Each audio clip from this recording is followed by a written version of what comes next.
Ang mabuting tao maraming kaaway, pero ang plastic na tao maraming kaibigan.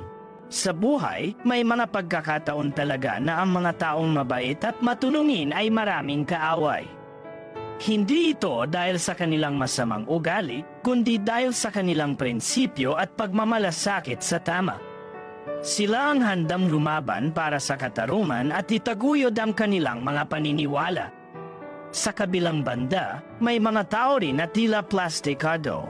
Minsan, marunong silang magpakita ng magandang asal sa harap ng iba, ngunit sa likod ng kanilang mga ngiti ay maaaring may masamang intensyon.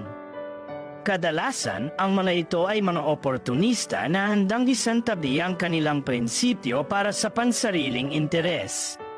Hindi maiiwasan na ang mga mabuting tao ay magkaroon ng kaaway, lalo na kung sila'y laging nagtatanggol sa katarungan at nagmumula sa kanilang puso ang kanilang mga hakbang.